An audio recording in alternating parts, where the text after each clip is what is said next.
ધર્મબિંદુ ગ્રંથના આધારે સત્સંગ ચાલી રહેલ છે. ધર્મબિંદુ ગ્રંથ એના રચયિતા હરિભદ્ર સુરીરેલા છે. ગ્રહસ્થને કઈ રીતે જીવવું જોઈએ, ગ્રહસ્થને કઈ રીતે રહેવું જોઈએ એની વિસ્તૃત વાતો એ ધર્મબિંદુ ગ્રંથમાં અપાયેલી છે. ગ્રહસ્થનો મોટામાં મોટો પ્રશ્ન રહેલો હોય તો આજીવિકાનો પ્રશ્ન છે. આજીવિકા ચલાવવા માટે ગ્રહસ્થને યા તો જોબ કરવો જોઈએ યા તો બિઝનેસ કરવો જોઈએ. એ રીતે કમાણી કરવી જોઈએ એ સૌ કોઈ ગ્રહસ્થ જાણે છે. પણ કમાણી કેવી રીતે કરવી જોઈએ, ધન કઈ રીતે કમાવવું જોઈએ એની પદ્ધતિ, એની રીત ધર્મબિંદુ ગ્રંથમાં આપતા હરિભદ્ર સુરી કહે છે, ન્યાય, નીતિ અને પ્રમાણિકતા સાથે ધન કમાવવું જોઈએ. જેને આ લોકમાં સુખ જોઈતું હોય, પરલોકમાં સુખ જોઈતું હોય, એ વ્યક્તિએ ધન કમાવા માટે આ આચાર સંહિતા અપનાવવી જોઈએ. જે વ્યક્તિને સુખ શાંતિ જોઈએ છે એ વ્યક્તિએ અપ્રમાણિકતા પૂર્વક કમાણી ન કરવી જોઈએ. જે વ્યક્તિને સુખ શાંતિ જોઈતી હોય તેને ન્યાય અને નીતિ પૂર્વક ધન કમાવવું જોઈએ. યા તો સતયુગ રહેલો હોય યા તો હમણાં કલયુગ રહેલો છે. આ સનાતન સૂત્ર રહેલો છે કે જેને આલોકમાં અને પરલોકમાં સુખ જોઈતું હોય એ વ્યક્તિએ કમાણી શુદ્ધ કરવી જોઈએ, ન્યાય નીતિપૂર્વક કમાણી કરવી જોઈએ. એવી વાત આપણે અગાઉ ચર્ચી ગયા. અત્યારે બીજો બોલ ચાલે છે. બીજા બોલમાં કહે છે કે શિષ્ટાચારી જે લોકો રહેલા છે એની પ્રશંસા કરવી. શિષ્ટાચારની પણ પ્રશંસા કરો અને શિષ્ટાચારી લોકોની પણ પ્રશંસા કરો. કારણ કે સભ્યતા વિના આપણે ધર્મમાં આગળ વધી શકતા નથી. ધર્મમાં જ આપણે શિસ્તતા ન જાણી શકતા હોઈએ, ધર્મમાં જ આપણે સભ્ય રીતે વર્તન ન કરી શકતા હોઈએ તો થઈ જ રહ્યું. તો સભ્યતા તો દરેક ક્ષેત્રમાં જોઈશે. ધર્મ ક્ષેત્ર હોય યા તો કોઈ પણ ક્ષેત્ર રહેલો હોય તો શિષ્ટાચાર વ્યક્તિને જરૂરી છે.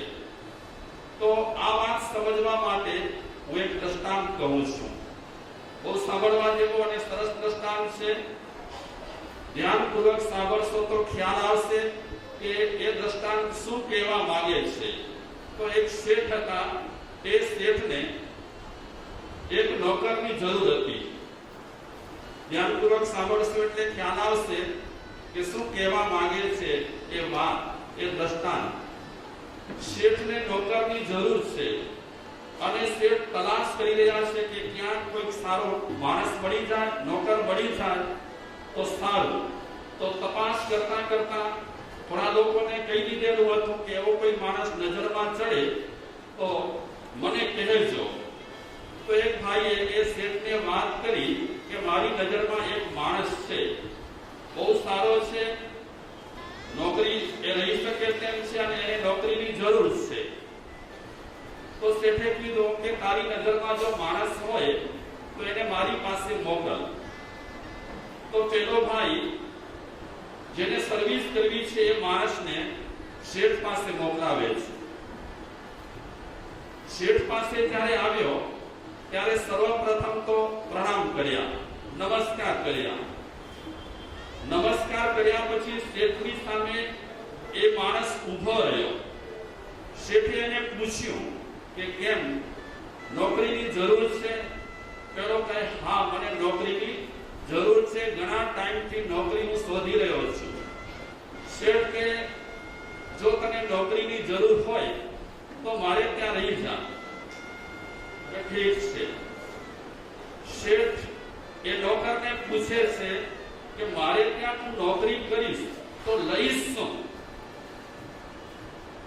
તો એ નોકર કહે છે, ભાઈ કહે છે, શેઠ 2 રોટી,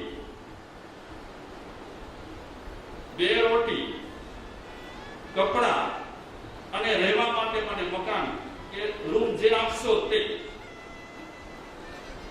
શેઠે બીજું કાંઈ એના બીજું કાંઈ નહીં, રોટી, કપડા અને મકાન, આ ત્રણ ચીજો મને જોઈશે. તમે નાનકડો મકાન આપી દેશો, નાનકડો રૂમ આપી દેશો તો પણ મને ચાલશે, કારણ કે દિવસ દરમિયાન તો હું આપની દુકાનમાં હોઈશ.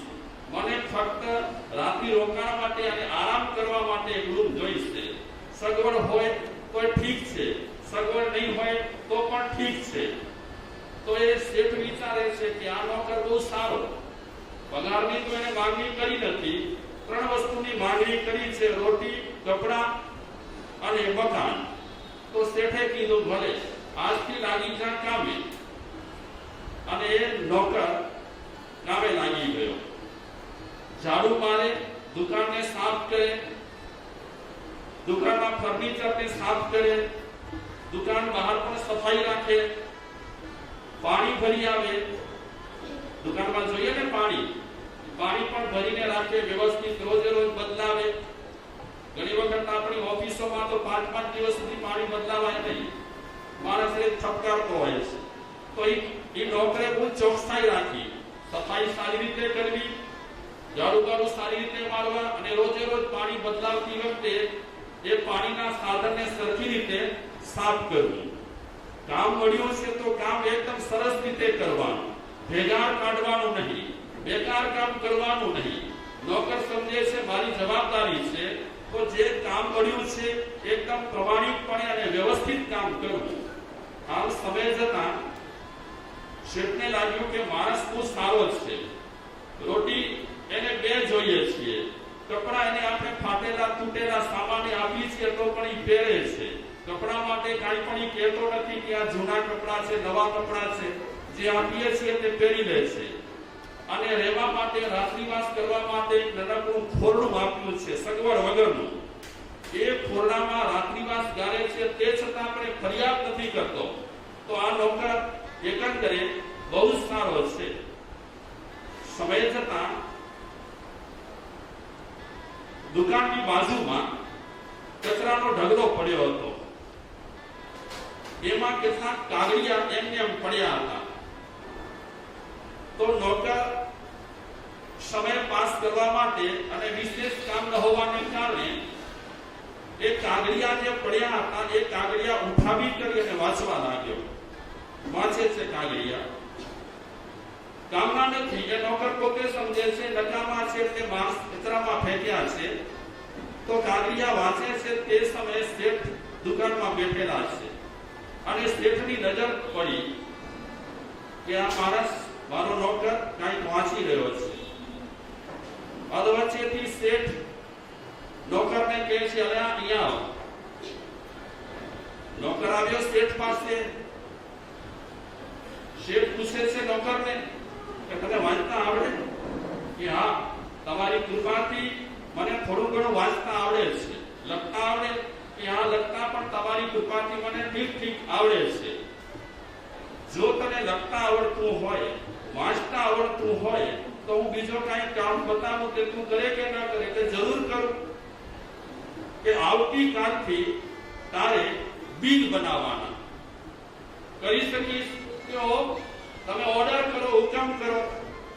તમારે ત્યાં હું નોકર છું, સર્વિસ કરું છું. તમે જે આદેશ આપશો તે બધા કામ કરવા માટે મારી તૈયારી છે. જરા માત્ર પણ આનાકાની નહીં કરું. તો આપના આદેશ પ્રમાણે આવતીકાલથી હું બિલ બનાવીશ. તો નોકર બિલ બનાવવાની હા પાડી. પણ શેઠે એમ ના કીધું કે ભાઈ કામમાં મેં વધારો કર્યો છે તો પગારમાં પણ વધારો કરું. એવી વાત ન કરી. ઈમાનદાર છે શેઠ કે બેઈમાની છે, તમે વાર્તા સાંભળતા જજો અને મનમાં નક્કી કરતા જજો. બિલ બનાવવાનું કામ સોંપ્યું એટલે કામ વધ્યો. પહેલા એ પાણી ભરી દેતો હતો, ઝાડુ મારતો હતો અને જરૂરી કેટલાક કામ હતા તે કરતો હતો. બિલ બનાવવાનું કામ જ્યારે હવે ચાલુ કર્યું ત્યારે શેઠે હરફ ન કીધું કે હવે પગારમાં થોડોક વધારો કરીશ, કારણ કે તું કામ કરી રહ્યો છે, બિલ બનાવી રહ્યો છે. શેઠ શું વિચારે છે? આ નોકર પાસેથી જેટલા કામ કઢાવાય તેટલા કામ કઢાવી લેવાના. તમે હવે કહેજો આને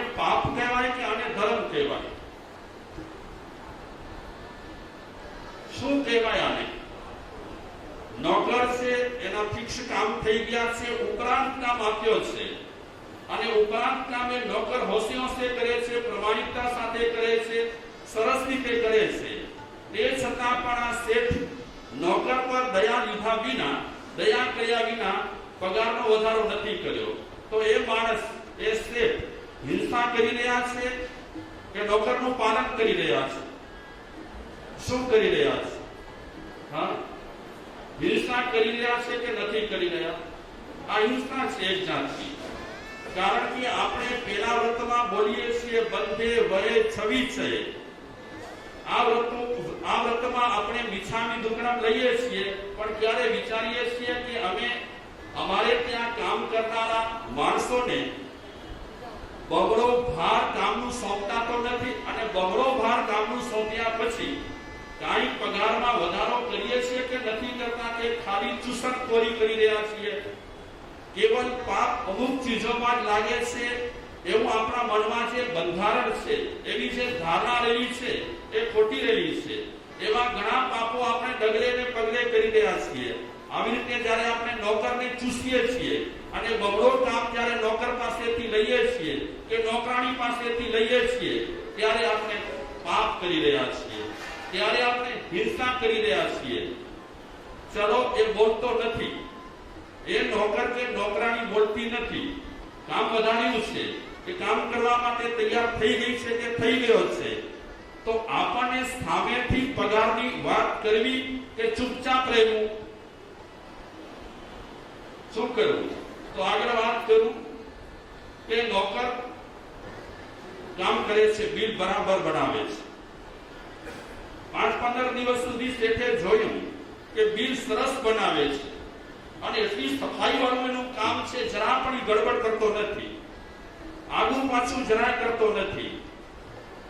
આટલો વિશ્વાસ નોકર પર આવ્યો હોવા છતાં પણ પગારમાં જરા માત્ર પણ ફેરફાર નથી કર્યો. એક બે રોટી, ફાટેલા કપડા અને ગંદુ રૂમ. આપણે ઘણી વખત પ્રેમની વાત કરીએ, ઘણી વખત આપણે કરુણાની વાત કરીએ, ઘણી વખત આપણે મૈત્રીની વાત કરીએ, પણ વ્યવહારમાં આપણને ખ્યાલ આવી જતું હોય કે પ્રેમની વાત અમારી પોકળ છે, મૈત્રીની વાત અમારી પોકળ છે, કરુણાની વાત અમારી પોકળ છે. મારા ઘરની બાજુમાં ને મારા ઘરમાં જે એક એવી વ્યક્તિ રહેલી છે, એના પર હું પ્રેમ કરી શકતો નથી, તો હું જગતને કેમ પ્રેમ કરી શકીશ? જગતના લોકોને કેમ પ્રેમ કરી શકીશ?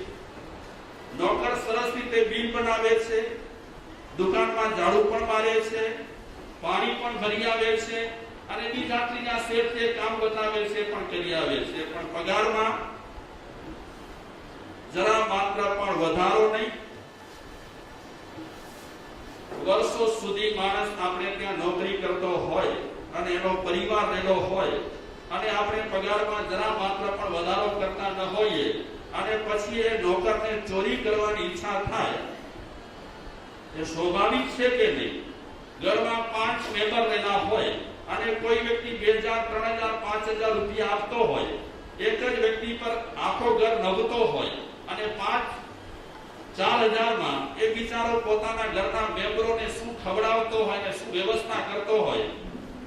માણસમાં જો પ્રમાણિકતા રહેલી હોય અને માણસમાં જો શિષ્ટાચાર રહેલો હોય, તો ખરેખર માણસ આ બધું વિચારે, અને આટલું નાનું માણસ વિચારે તો જ માણસ ધર્મમાં આગળ વધી શકે. બાકી ખાલી ક્રિયાઓથી આપણને ફાયદા થશે, પણ જે રીતે ધારીએ છીએ તે રીતે આપણામાં જો સુધારણા નહીં થાય તો એ ક્રિયા આપણને અમુક સુધી લઈ જશે, પણ જે રીતે આપણો વિકાસ થવો જોઈએ તે રીતે આંતર વિકાસ આપણો નહીં થાય. અને આંતર વિકાસ વિના આપણે ગમે તેટલી ક્રિયાઓ કરતા હોઈએ, અતિ ફળદાયી નીવડતી નથી. તો આગળ આપણે વાત કરીએ નોકરની. બિલ સરસ બનાવે છે એટલે શેઠે નોકરને કીધું કે ભાઈ તું તો બહુ ભણેલો લાગે છે, કે શેઠ તમારી કૃપાથી બિલ બનાવવામાં ક્યાં ગડબડ કરતો હોઉં તો તમે ધ્યાન ખેંચજો, તો હું જરૂર સુધારો કરીશ. શેઠે કીધું કે હવે તને હું મુનિમ બનાવું છું મારી દુકાનમાં. નોકર કહે છે તમારી મરજી. એક સામાન્ય માણસમાંથી મુનિમ બન્યો. એ થર્ડ ક્લાસનો મુનિ બન્યો. પછી ધીમે ધીમે સમય વીત્યો અને શેઠને લાગ્યું કે અડધો કામ બધું આ સંભાળે છે. એ સેકન્ડ ક્લાસમાં એને મૂકે છે મુનિ તરીકે. એની પ્રગતિ થઈ, પણ આપવામાં રોટી, કપડા અને મકાન. રોટી 2, કપડા જૂના અને મકાન ખરાબ. છતાં આ નોકર બધું દબાવે છે, કારણ કે માણસ મજબૂર રહેલો હોય તો મજબૂરીનું નામ મહાત્મા ગાંધી. દિનેશભાઈ, મજબૂર માણસ રહેલો હોય, બિચારાને કંઈક જીવન યાપન કરવું હોય તો આવી રીતે ચલાવી લેતો હોય છે કે 2 રોટી તો મળે છે, જીર્ણ કપડા તો મળે છે, અને જેવું તેવું મકાન તો રહેવા માટે મળે છે. આટલું આપે છે એ પણ શેઠનો પાર, એ પણ ઉપકાર શેઠનો કે આટલી વ્યવસ્થા મને આપી રહ્યો છે. નોકર વિચારે છે એને આપણે શેમાં ખતવીશું, અને શેઠ જે વ્યવહાર કરે છે એને આપણે શેમાં ખતવીશું. નોકર વ્યવહાર કરે છે શિસ્ત ભર્યો વ્યવહાર છે કે નહીં? બહુ શિસ્ત વ્યવહાર એલો છે. યાદ રાખજો, શ્રીમંત લોકો જ શિષ્ટાચારી હોય એવું નથી. શિષ્ટાચારી કોઈ પણ વ્યક્તિ હોઈ શકે છે. સામાન્યમાં સામાન્ય મજદૂર માણસ પણ શિષ્ટાચારી હોઈ શકે છે. કેવળ પૈસા ઘણા હોય તે જ વ્યક્તિ શિષ્ટાચાર કરતો હોય છે એવું માનવાની જરૂર નથી. આ નોકર છે છતાં શિષ્ટાચારમાં માને છે. પેલો પૈસાદાર છે છતાં પણ જે પ્રમાણિકતા એને દાખવવી જોઈએ અને શિસ્ત કે સભ્યતા દાખવવી જોઈએ એ સભ્યતા દાખવી નથી. છેલ્લે તમે નિર્ણય કરીને મને કહેજો. હજી દ્રષ્ટાંત આગળ વધશે. થર્ડ ક્લાસમાંથી સેકન્ડ ક્લાસનો મુનિ બન્યો અને સેકન્ડ ક્લાસમાંથી ફર્સ્ટ ક્લાસનો મુનિ બન્યો. હેડ ઓફિસ આ નોકરને મળી ગઈ. એટલી પ્રમાણિકતા રાખે છે, એટલી નીતિમત્તા નૈતિકતાને જાળવી છે, જરા પણ આગળ પાછું કાંઈ નથી કરતો. સરસ રીતે બધું ચલાવે છે. સામાન્ય નોકરમાંથી કોણ બની ગયો? ઊંચો, સૌથી ઊંચો મુનિ બની ગયો. મુનિ નહીં હો, મુનિ બની ગયો.